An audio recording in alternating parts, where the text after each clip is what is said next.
Good morning, it's my honour to be able to speak to you today. And I'm just going to get straight into the message. Discipline today has become one of the most despised words in the English language. For some, it evokes fear, pain and distress. But for others, it's just a joke.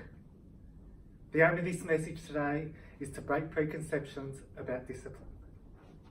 The dictionary defines discipline as the practice of training people to obey rules or a code of behaviour using punishment to correct. The controlled behaviour resulting from training, a system of rules or conducts, a branch of knowledge typically studied in higher education, and training to do something in a controlled and habitual way. When I was about 9 years old, I was playing with a friend, and this friend said this most fun, fabulous, fantastic four-letter word. I didn't know what it meant then, but I knew it shouldn't have been said. And when I got home, I walked up to my mother and said it. Bleep. You can guess what happened next. And in the 30 years since then, I never said the word to her again. Even Jesus had been subject to disciplinary action. If we look at Luke chapter 2, 41 to 52, we see Jesus as a 12-year-old in the temple.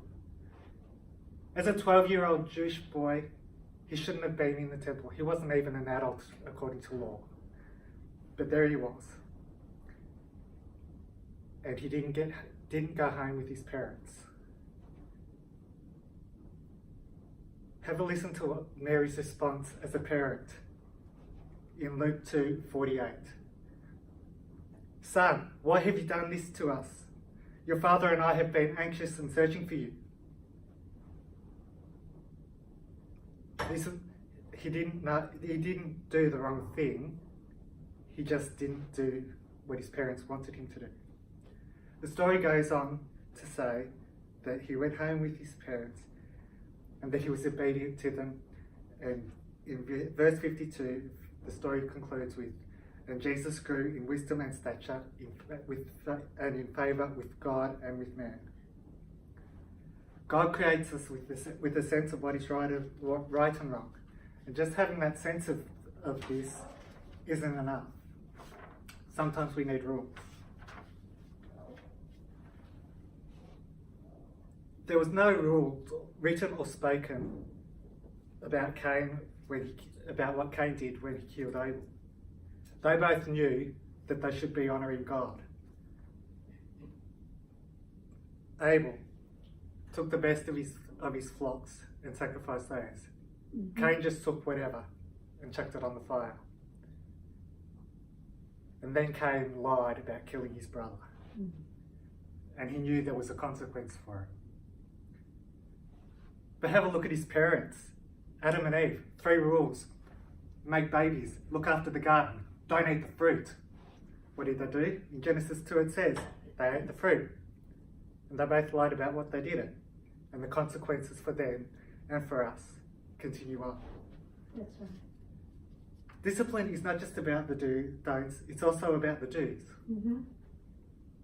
When the Israelites were freed from captivity in Egypt, they went up to the mountain and God issued the 10 Commandments. This is in Exodus 20. I'm just going to give you my abridged version. Don't have any other God but me. Don't worship statues. Number 3, don't use my name as a swear word. Number 4, remember the Sabbath day by keeping it holy. 6 days shall you labour and do all your work, but on the 7th day is the Sabbath to the Lord your God. On it you shall not do any work, neither you, nor your son, nor daughter, nor your male servant or female servant, nor your animals or any foreigner residing in your towns. For in 6 days the Lord made the heavens and the earth and the seas, and all that is in them. But he rested on the Sabbath day. Therefore the Lord blessed the Sabbath day and made it holy. Number 5, honour your mother and father, so that you may live long in the land of the Lord your God is giving you. Number 6, do not kill. Number 7, do not commit adultery. Number 8, don't steal. Number 9, don't lie. 10, Don't chase after things that aren't yours. I find it interesting that only the fourth and fifth commandments need expanding on. The do not do rules are pretty simple. If you want to honour God, just don't do those things. The fourth commandment needed expanding on. How do we remember the Sabbath day? And the fifth commandment, there needed to be a reward for honouring your mother and father. As we mature, there comes a new responsibility that we need to discipline ourselves. Discipline is not just about crime and punishment. The opposite is also a result of discipline. There's an effort, after the effort is reward. Let's have a look at 1 Corinthians 9, 24 to 27. Therefore, I run in such a way as not without aim. I box in such a way as not beating the air, but I discipline my body and make it my slave, so that after I preach to others, I myself will not be disqualified.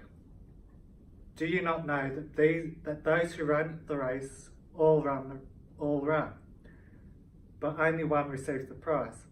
Run in such a way as to receive that prize.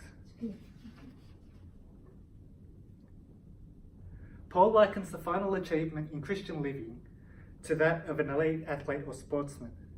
They don't get up at 4 a.m, head off to the gym or practice their sport and spend their days exposed to extremes of weather while doing all the other necessities of life and living and contributing to society just for the fun of it. The goal is to win. The goal is to be in the Olympics and win the gold medal. In Galatians 5, 22 to 23, we read the fruits of the Spirit. One of these is self-control. Self-control is self-discipline. Could it be that it's last in the list because love, joy, peace, patience, kindness, goodness, and gentleness need to be mastered before self-control becomes self-evident?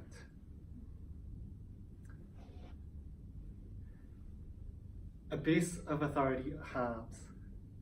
As a survivor of institutional child abuse, I can attest to the fact. When I was growing at school, nearly every day there was an abusive situation. And it took many years before I could even be touched by another male, just as a friend, just a handshake. We need to be aware of the limitations of our authority. Just because you're well equipped with knowledge does not mean you're permitted to use it against others. A lack of knowledge does not deserve to be punished. But all wrongs do need to be corrected. But that doesn't mean that all punishments fit the same crime. All crimes fit the same punishment. I have one final thought for you. Discipline itself must be disciplined. I could go on forever with this, but I'm just going to leave it to the Word of God. Proverbs 29:11. A fool always loses his temper, but a wise man holds it back. 1 Timothy 3:2. An overseer then must be above reproach, the husband of one wife, temperate, prudent, respectable, hospitable, and able to teach. And James 1:19. This is how you know, my brothers, my beloved brethren, but everyone must be quick to hear, slow to speak, and slow to anger. I began my message with the thought in mind to break the preconceptions about discipline. And these are my points. Discipline is for good. Discipline is about the do's as well as the do not. Discipline is the goal. Self-discipline is the goal, and we need to be aware of our boundaries in authority. Thank you.